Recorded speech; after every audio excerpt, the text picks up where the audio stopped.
తెలంగాణలో ఇంటర్మీడియట్ పరీక్షల ఫలితాలు వెల్లడయ్యాయి.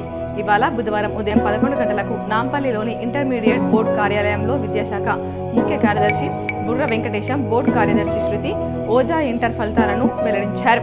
ఇంటర్మీడియట్ ఫస్ట్ సెకండ్ ఇయర్స్ కు సంబంధించిన ఫలితాలను ఒకేసారి విడుదల చేశారు.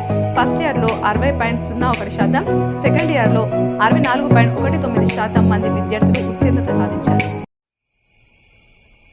నిజామాబాద్ పార్లమెంట్ నియోజకవర్గం పరిధిలోని ఎన్నికల అంశాలకు సంబంధించి ప్రజలు, ప్రజా ప్రతినిధులు, ఆయా పార్టీలు అభ్యర్థులు ఎన్నికల పరిశీలకులకు ఫిర్యాదులు, సూచనలు చేయవచ్చునని ఎన్నికల రిటర్నింగ్ అధికారి కలెక్టర్ రాజీవ్ గాంధీ హనుమంతు సూచించారు.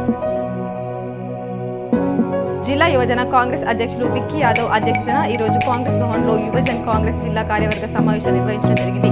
రానున్న పార్లమెంట్ ఎన్నికల్లో ప్రతి యువజన కాంగ్రెస్ నాయకులు కష్టపడి జీవన్ రెడ్డిని అధిక మెజార్టీతో గెలిపిస్తే రానున్న స్థానిక సంస్థ ఎన్నికల్లో విజయం సులభమన్నారు.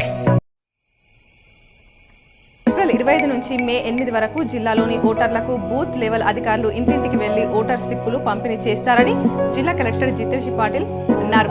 కామారెడ్డి కలెక్టర్ కార్యాలయంలోని ఇన్సిడెంట్ హాల్లో బుధవారం ఆయన రాజకీయ పార్టీల ప్రతినిధులకు పార్లమెంట్ ఎన్నికలపై సమీక్ష సమావేశం నిర్వహించారు.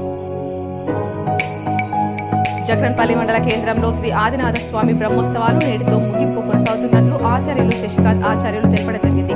గత కొన్ని సంవత్సరాల నుండి చరిత్ర కలిగినటువంటి ఈ ఆదినాథ స్వామి ఆలయంలో బ్రహ్మోత్సవాలు 19వ తారీఖు నుండి 25వ తారీఖు వరకు కొనసాగుతున్నట్లు ఆచార్యులు తెలిపారు. జహీరాబాద్ పార్లమెంట్ నియోజకవర్గ స్థానానికి బీఆర్ఎస్ అభ్యర్థిగా గాలి అనిల్ కుమార్ బుధవారం నామినేషన్ దాఖలు చేశారు. మాజీ మంత్రి హరీష్ రావుతో కలిసి నామినేషన్ పత్రాలను సంగారెడ్డి కలెక్టర్ కార్యాలయంలో ఎన్నికల రిటర్నింగ్ అధికారి క్రాంతి మాట్లాడారు.